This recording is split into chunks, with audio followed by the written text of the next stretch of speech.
बीच तनाव एक बार फिर से चरम पर पहुंच चुका है। दोनों देश युद्धाभ्यास कर रहे हैं। चीन ने अपने लड़ाकू विमान हवा में उड़ाकर इरादा जाहिर कर दिया है, तो वहीं ताइवान ने भी अपने घातक हथियारों का प्रदर्शन किया और इन सब के बीच में ताइवान वाली अमेरिकी फौज सुपर एक्टिव मोड में आ चुकी है। लेकिन अब सवाल यह है कि क्या रूस, यूक्रेन, हमास, इजराइल के बाद अब चीन ताइवान के बीच युद्ध छिड़ने जा रहा है?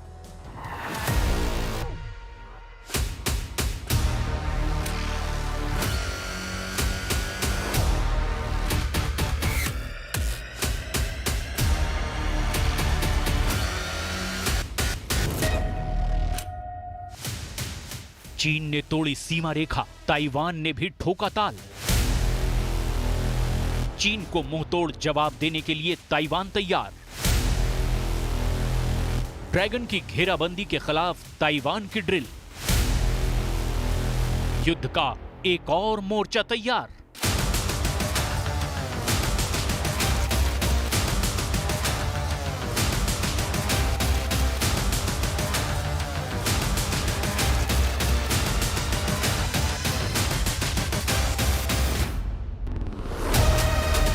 ये तस्वीरें बहुत भयावह हैं।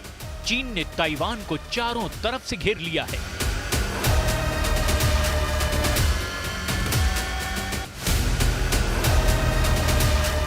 उत्तर, दक्षिण, पूर्व, पश्चिम।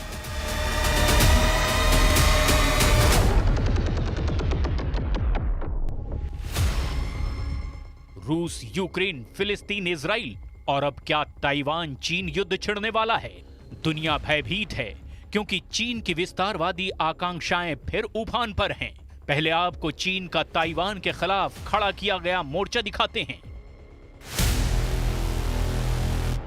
उसके बाद दिखाएंगे ताइवान ने भी कैसे भयंकर युद्ध की प्रतिज्ञा ली है। चीन ने ताइवान के चारों तरफ युद्धाभ्यास के नाम पर 40 फाइटर जेट उड़ाए। इनमें से 35 ने ताइवान की खाड़ी में मौजूद मीडियन लाइन को पार किया। इसके अलावा चीन की नौसेना ने 19 जंगी जहाज और कोस्ट गार्ड के साथ युद्धपोत ताइवान के चारों तरफ तैनात किए। 只要党中央、中央军委和习主席一声令下，我们随时做好战斗准备，坚决消灭一切台独分裂势力。 ताइवान के खिलाफ चीन पहली बार आक्रामक नहीं हुआ है, बल्कि चीन ताइवान को हड़पने के लिए हमेशा से ही तैयारी रखता है। रूस यूक्रेन युद्ध भड़कने के बाद भी चीन ने ताइवान पर चढ़ाई की तस्वीरें दुनिया को दिखाई थी, लेकिन तब चीन के राष्ट्रपति शी जिनपिंग घरेलू फ्रंट पर फंसे हुए थे। वो मामला अब क्लियर हो चुका है। इधर ताइवान में नए राष्ट्रपति ने शपथ ली है। नए राष्ट्रपति चीन के धुर विरोधी रहे हैं, लिहाजा चीन फिर आंखें लाल कर रहा है। चीन के फाइटर जेट फिर से हवा में कलाबाजियां दिखाने लगे हैं। युद्धपोत फिर से ताइवान की खाड़ी को दहलाने लगे हैं। पीपल्स लिबरेशन आर्मी बस बीजिंग से राष्ट्रपति शी जिनपिंग के ऑर्डर के आने का इंतजार कर रहा है।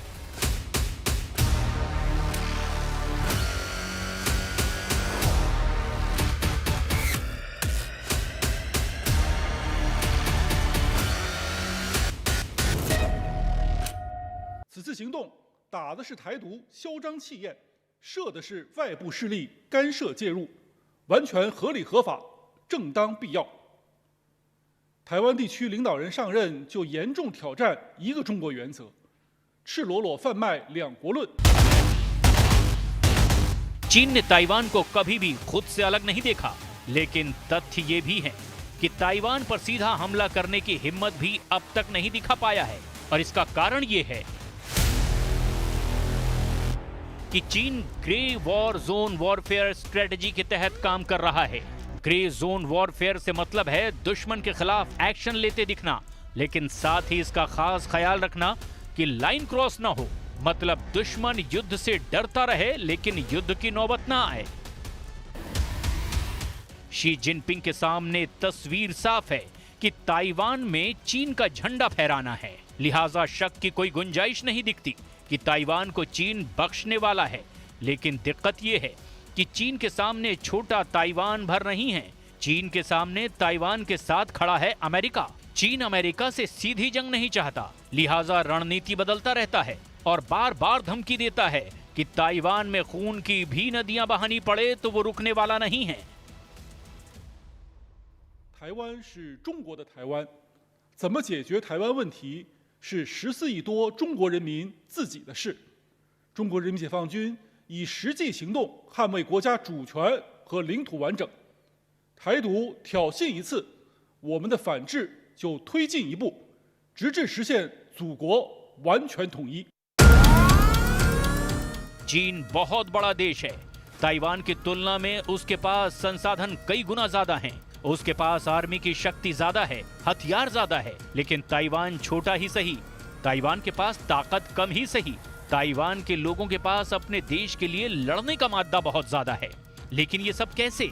इसे बहुत ध्यान से समझने की जरूरत है, क्योंकि ताइवान भी चीन के खिलाफ किसी भी हालात से निपटने के लिए पूरी तरह तैयार है।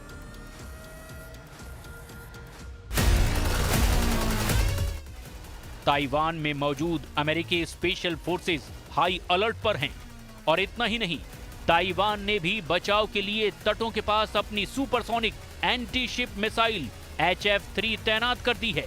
अपने कोस्ट गार्ड को समंदर में चीन को करारा जवाब देने के लिए तैनात कर दिया है। इसके अलावा ताइवान की सेना ने स्विंग फैंग 3 एंटी शिप मिसाइलों को तटों के पास तैनात कर दिया है। ये खास तरह के एयर डिफेंस सिस्टम हैं, जो दुश्मन के जहाजों, मिसाइलों, फाइटर जेट्स, हेलीकॉप्टर को आसमान में ही मार गिरा सकते हैं।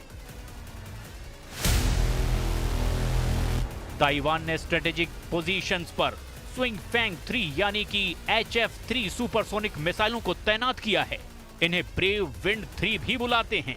ये मीडियम रेंज की सुपरसोनिक मिसाइल हैं। खास तौर से जमीन और पानी पर चल रहे टारगेट्स को निशाना बनाने के लिए ताइवान इसका इस्तेमाल करता है। अब तक ताइवान ने करीब 250 से ज्यादा मिसाइलें बनाई है। इस मिसाइल का वजन 1400 से 1500 किलोग्राम तक होता है। 20 फीट लंबी मिसाइल का व्यास 18 इंच होता है। इसमें 225 किलोग्राम का वॉरहेड लाया जाता है। इसकी रेंज 400 किलोमीटर है। ताइवान के पास ऐसे कई हथियार हैं जिसके बूते वो चीन को बहुत दिनों तक, ना सही कुछ दिनों तक तो रोक सकता है। साथ ही अमेरिका ताइवान के साथ खड़ा है। ताइवान और अमेरिका का एक साथ होना चीन के लिए एक बड़ी मुश्किल खड़ी करता है, लेकिन इतना भी नहीं कि इससे चीन रुक जाए।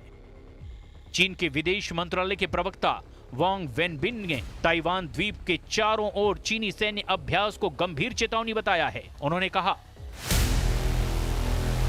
कि चीन जब ताइवान को पूरी तरह से अपने कब्जे में लेगा तो ताइवान की स्वतंत्रता की मांग करने वालों के सिर तोड़ दिए जाएंगे।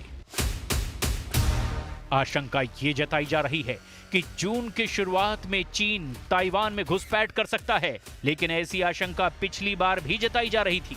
लेकिन चीन पर भरोसा करने का मतलब है धोखा, और ताइवान रत्ती भर भी रिस्क लेने के लिए तैयार नहीं है। लिहाजा उसने लड़ाकू विमान, युद्धपोत और मिसाइलें भी हवा में लहरा दी हैं।